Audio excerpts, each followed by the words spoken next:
Amados, é um privilégio realmente nós estarmos aqui nessa noite, né? Aprendendo mais do Senhor, né? O conhecimento, né, que a gente vai adquirindo, os estudos, a revelação na Bíblia é inesgotável, né? Quanto mais a gente se aprofunda, vai cavocando, mais Deus vai falando, né? O privilégio de nós estarmos aqui no culto de estudo e oração da Igreja Batista Ágape em Indaiatuba. No mês de março nós estamos estudando o Evangelho de Mateus. A gente está estudando um panorama, na verdade, não é? Dos propósitos, né? Falamos quem foi Mateus, né? Falamos de como Mateus apresenta Jesus Cristo. Estamos falando, né, sobre esse assunto. Então eu convido a igreja a abrir a palavra em Jeremias. Profeta Jeremias, capítulo 23.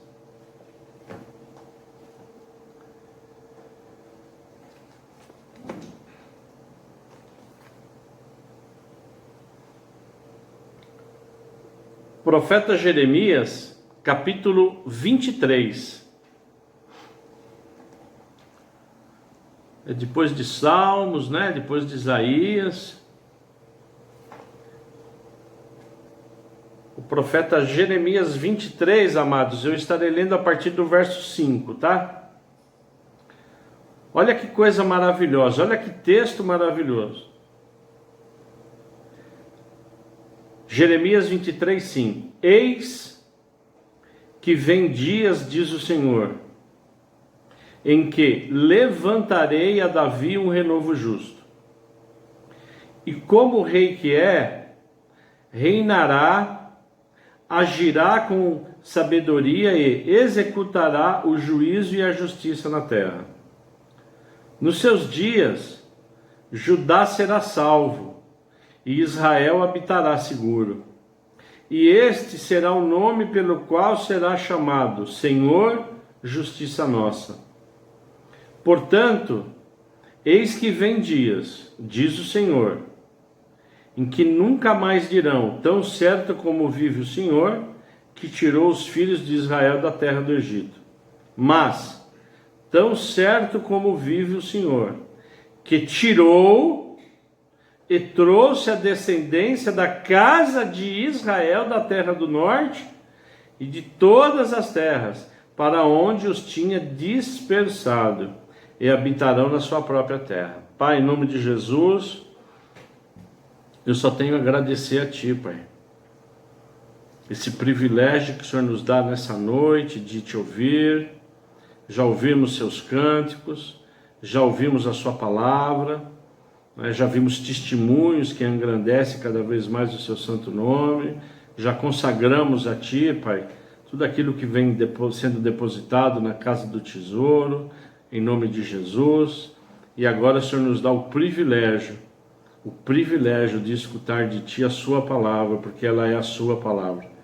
Que o Espírito Santo do Senhor nos tome agora, que nós sejamos realmente, a nossa mente esteja cativa e que absolutamente nada venha interferir, né? Que não haja interferência contrária à Sua palavra e ao ensino. Em nome de Jesus oramos, amém. Jeremias aqui, ele é tão claro, né? Jeremias aqui ele fala que o Senhor, eis que diz o Senhor. O Senhor diz o quê? Que de Davi será levantado um renovo justo. O que é o renovo? Ele é o início de um novo ramo. Ele é uma ramificação nova. Pode ser entendido também que a partir de uma planta, de uma árvore, este renovo é plantado, e dessa plantação sairá uma nova árvore. Isso é absolutamente entendível para Israel, para o povo israelita. Isso é um vocabulário, isso é uma mensagem figurativa absolutamente entendida. Então, Jeremias, o profeta Jeremias, ele já vinha falando, presta atenção, igreja, ele já vinha apontando que de Davi nasceria um novo rebento, um renovo. É por isso que Jesus Cristo, ele é apresentado no Evangelho de Mateus como rei. Jesus Cristo, ele é rei. Jesus Cristo, filho de Davi. Amém, igreja? Jesus Cristo, filho de Davi. Vários e vários louvores são cantados. A palavra é ministrada. Jesus, filho de Davi, filho do rei Davi. Por quê? Porque o filho do rei será o quê? Rei. Amém, igreja? Às vezes nós não entendemos, mas por que Jesus Cristo é filho do rei Davi? É por isso. Porque tem uma linhagem real. Entende por que agora? Mateus, ele apresenta Jesus Cristo como Davi, com linhagem de Davi. Jesus Cristo também, ele é apresentado com o rosto de quê, amados? De que animal? De leão. O leão, ele é o rei da selva, tá certo? Ele é conhecido como o quê? Como o rei dos animais. E a imagem do leão qual é? A imagem do leão está associada a quê? Poder, justiça, realeza e força.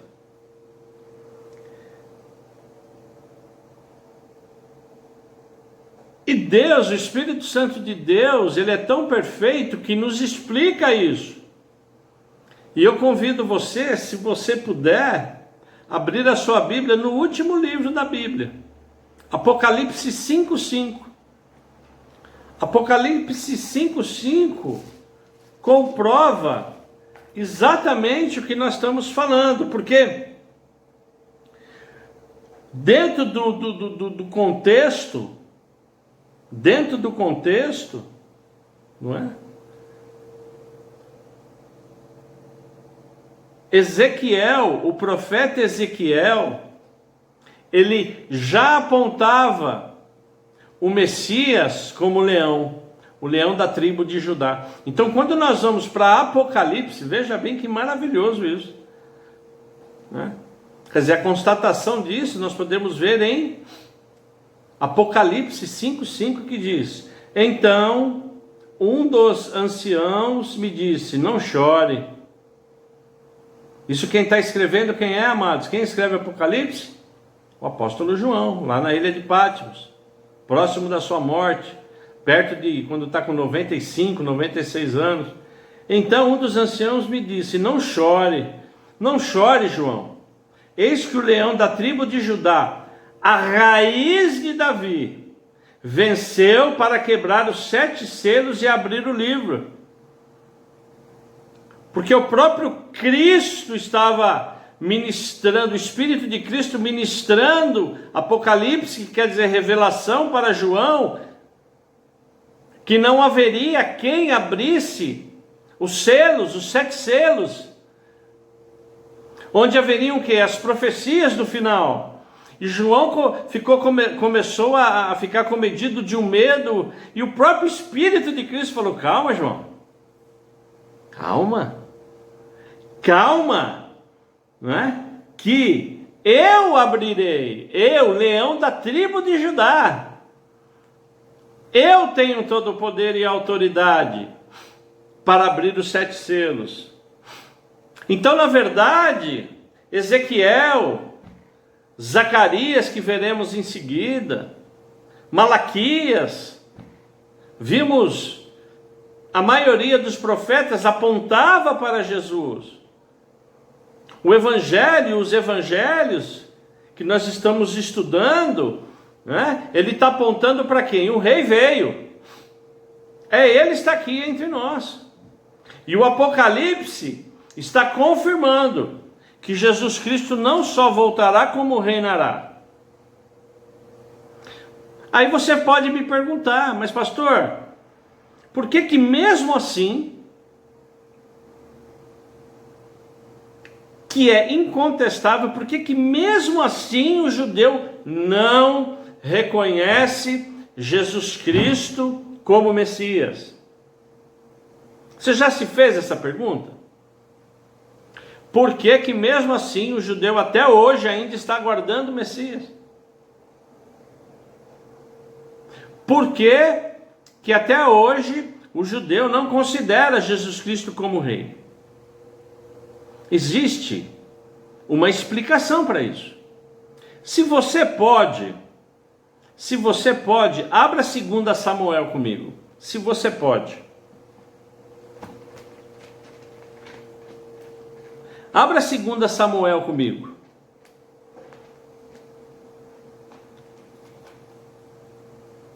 Perdão, 1 Samuel. Um pouquinho antes.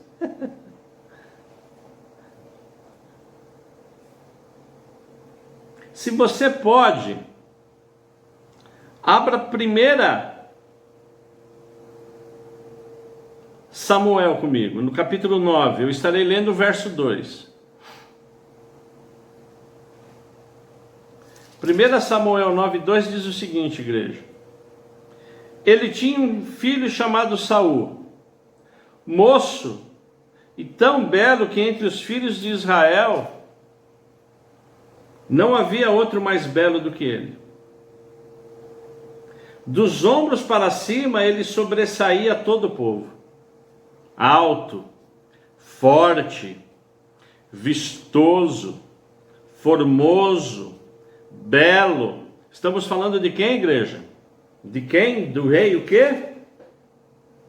Saul.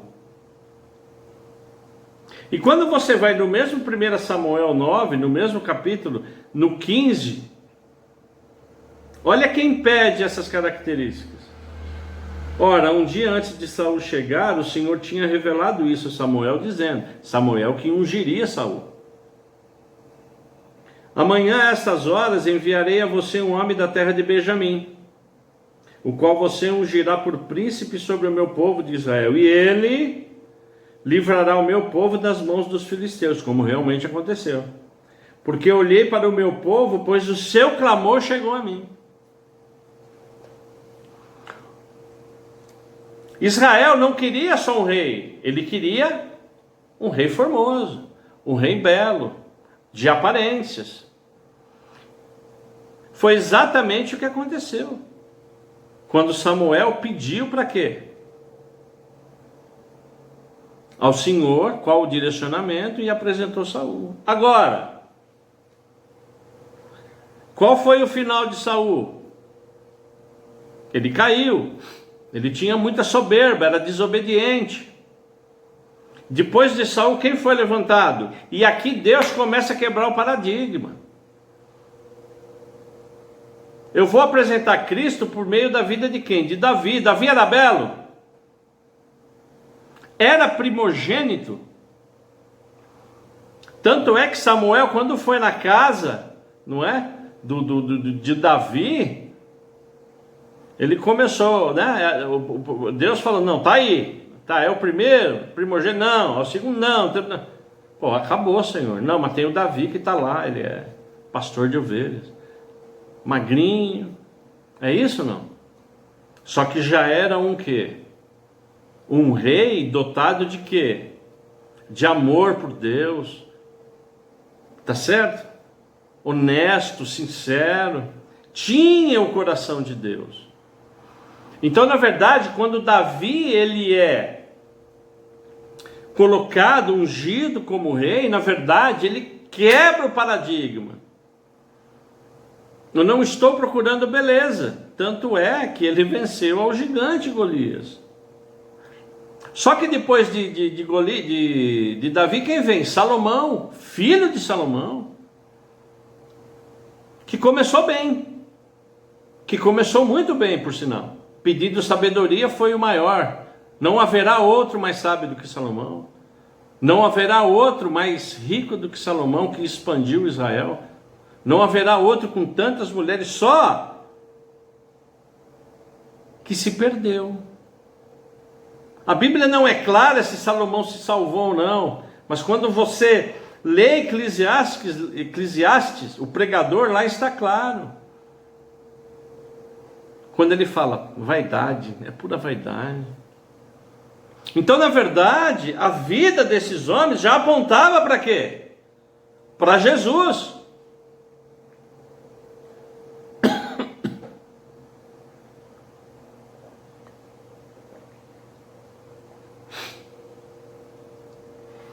Depois de Salomão, quando você pega a dinastia dos reis, formosos, maravilhosos, com posturas de reis, mas a maioria, quando você olha a Bíblia, não é? A Bíblia fala, puxa vida, eles fizeram o que era mal aos olhos do Senhor. Já viu isso na Bíblia? A maioria dos reis. Não é? Agora,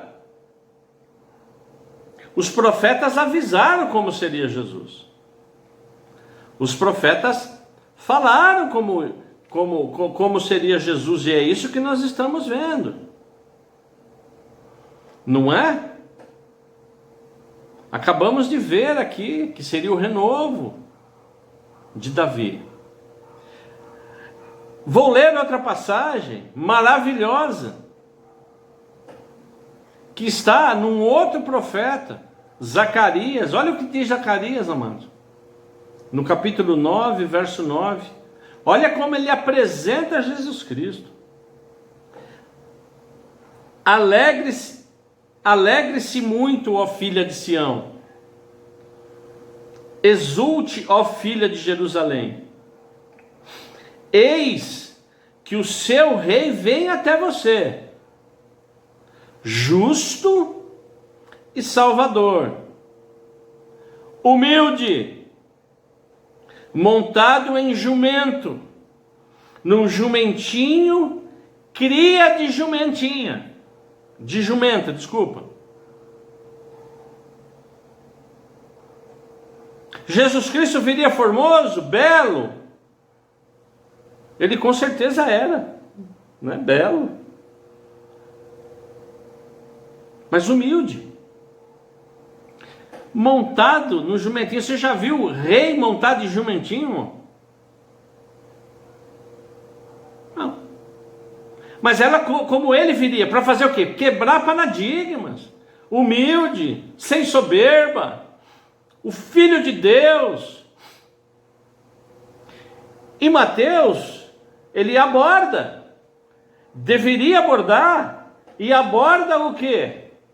Essa passagem, que não é só em Mateus, nos 3 evangelhos, nos outros 3 evangelhos, nos 4 evangelhos, o Espírito Santo do Senhor aborda. Quando você vai para Mateus 21, a partir do verso 1, quando se aproximaram de Jerusalém e chegaram a Betfagé, ao Monte das Oliveiras, Jesus enviou 2 discípulos, dizendo, vá até a aldeia que está diante de vocês, e logo encontrarão presa uma jumenta, e com ela um jumentinho. Está aqui. Desprendam e tragam para mim. E se alguém disser alguma coisa, responda, o Senhor precisa deles. E logo se deixará que vocês tragam um animal sobrenatural. Ora, isso aconteceu para que se cumprisse o quê? A promessa do profeta, verso 5. Digam à filha de Sião. Diga a Israel. Eis que o seu rei vem até você, humilde, montado em jumento e num jumentinho, cria de animal de quê? De carga. Essa foi a entrada triunfal do nosso rei, do Rei dos Reis, de Jesus Cristo. Amém, igreja? Amém, igreja? Olha quanto a gente precisa aprender com Jesus, com toda a realeza, com o nome que estaria acima de todo nome, tudo dele, por ele, para ele, como foi colocado aqui no início do culto. Amém? Que coisa maravilhosa, como a gente tem que aprender com Jesus Cristo. Quem? Todos nós, inclusive eu, mais ainda, tá certo? Mais ainda, né? Para praticar tudo isso, né? Então, e aqui ele logo seria preso, né? Estaria indo para o Getsemane. Isso aqui é logo, um pouquinho antes, né, da última ceia. Então, na verdade, um dos grandes propósitos do Evangelho de Mateus foi mostrar o quê? Que o Messias, que os profetas do Antigo Testamento haviam anunciado o Messias, que o rei havia vindo na pessoa de Jesus Cristo. Amém, igreja? Esse é o grande propósito do Evangelho de Mateus. Está aqui. Israel, está aqui. Eu sou judeu. Eu estou falando para vocês. Está dando para vocês entender? Ele entrou como jumentinho. Puxa vida, pô, é verdade. Aí você vai falar, pô, pastor, mas pessoas não se converteram? Claro que sim, vários e vários judeus se converteram. Não é? E aí depois eles vão evangelizando mediante o quê? Essa ponte que a gente faz entre o Antigo e o Novo Testamento. Porque Mateus, amados, aparece mais de 50 citações do Antigo Testamento. É o evangelho que mais aparece citações do Antigo Testamento. Bem como, quando você lê, por favor, leia o evangelho. Vai ser maravilhoso, porque você vai ler agora o evangelho de uma outra ótica. Além dessas 50 citações, não é? O Evangelho fala muito do quê? De algumas declarações do tipo: ouviram, foi escrito, o que foi dito, não é? E principalmente, Mateus, que coisa maravilhosa, ele começa a detalhar para os discípulos qual seria o quê? A conduta deles. Estava passando da lei para o Cristo, para o que o Cristo pregava, para que o Cristo Messias, o ungido de Deus, pregava, ensinava. É por isso que quando você abre Mateus, deixa eu ver aqui, no capítulo 5, nós temos o principal sermão pregado até hoje, que é o sermão do monte, onde Jesus Cristo apresenta o quê? O que é ser o quê? Cristão, as qualidades de que os discípulos, como eu e você, deveríamos ter, ou devemos ter. Então, tudo vai se encaixando. Então, eu vim para cumprir a lei, mas agora é o Evangelho. Agora, Jesus Cristo, o Messias, ele é o Redentor. Só que existe um padrão de caráter e de comportamento. E aí ele começa, amados, a ministrar o que? O Sermão do Monte. Para quem? Para aqueles que se dirigem, aqueles que seguem, nós como cristãos. Bem-aventurados os pobres de espírito, porque deles é o reino do céu. Falando em reino do céu, o Evangelho de Mateus, ele tem absolutamente várias passagens que falam do reino do céu. Na verdade, a frase chave do Evangelho de Mateus qual é? Reino dos céus. O reino dos céus. E qual seria esse padrão? Bem-aventurado os pobres de espírito, porque deles é esse reino. Dele é o reino dos céus. Dele é o reino de Deus. E pobre de espírito aqui é humilde. Bem-aventurados os que choram, porque serão consolados. Chora, não é chorar de dor, mas é chorar de compaixão, é chorar tendo misericórdia dos outros. O próprio Jesus chorou, compadecido com a morte de Lázaro, vendo Maria e Marta chorando. Bem-aventurados que choram, porque serão consolados. Por quem? Pelo Espírito Santo de Deus. Bem-aventurados os mansos. Mansos aqui, não é? Cordial, pacífico, porque deles o quê? Herdarão a terra. Bem-aventurados que têm fome e sede de justiça, porque serão saciados. Bem-aventurados os misericordiosos, porque receberão misericórdia. Bem-aventurados os limpos de coração, porque eles verão o quê? A Deus. Bem-aventurados os pacificadores. Os pacificadores serão chamados o quê, igreja? Filhos de Deus. Então, na verdade, a harmonia do Evangelho de Mateus é uma coisa maravilhosa. Evidentemente, como falamos, não só para o judeu, para nós, mas o enredo ele é maravilhoso.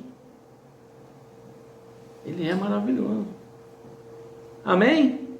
Não é? Então, hoje nós ficaremos por aqui, não é? Maravilhoso, né? Essa concepção, né? Da profundidade do Evangelho de Mateus. Aí você vai me perguntar, mas pastor, nos outros evangelhos, os outros discípulos, né, os outros autores, não fala de reino do céu, fala do reino de Deus. Por quê?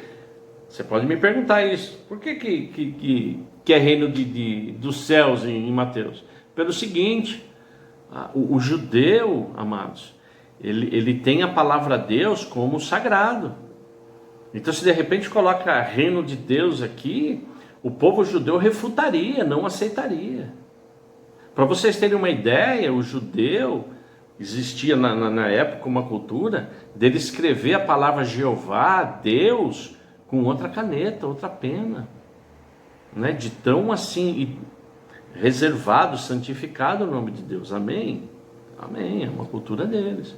Então, na verdade, o Espírito Santo do Senhor teve até esse cuidado de que no Evangelho de Mateus não seria o reino de Deus, seria o reino dos céus. Qual é o reino do céu? O reino de Deus. Maravilhoso, né? Maravilhoso. Deus, ele é dotado de sabedoria, de estratégia, amém ou não? Para que realmente a gente seja abençoado, porque não é só para o judeu, é para nós também, não é? Amém? Vamos orar? E depois da minha oração, a igreja tem liberdade, né, de orar, né, de se derramar. Pai, em nome de Jesus, que privilégio, Pai. Muito obrigado. Obrigado pelos ensinos, Pai. Obrigado por nos mostrar, Pai, as razões das suas escrituras, tudo apontando para Jesus, o Cristo, o Messias, o Salvador, o misericordioso, o leão da tribo de Judá. Muito obrigado, Deus. Pai, eu agradeço a Ti, Deus, a esse privilégio de servir a Jesus Cristo através do Senhor e do Seu Espírito. Eu agradeço, Pai, a minha família servir a Jesus Cristo. Eu oro, Pai, agradecido pela nossa igreja. Eu oro, Pai, para que todos nós da nossa igreja, para os nossos filhos, os nossos netos, tenham esse amor de Cristo. Tenham essa condição de Te amar, de se aprofundar nas Suas Escrituras. Que o Senhor, em nome de Jesus Cristo, faça isso, Pai. Nos incomode cada vez mais. Nos incomode no sentido de Te procurar mais, de estudar mais, de orar mais, de buscar mais revelação, de se aprofundar realmente, Pai, nas Suas Escrituras. Em nome de Jesus Cristo eu oro, em nome de Jesus Cristo eu agradeço a esse estudo, a esse sermão, a essa palavra, a esse ensino, porque isso vem nos edificando. e nos edifica para honrar e te glorificar. Em nome de Jesus oramos. Amém.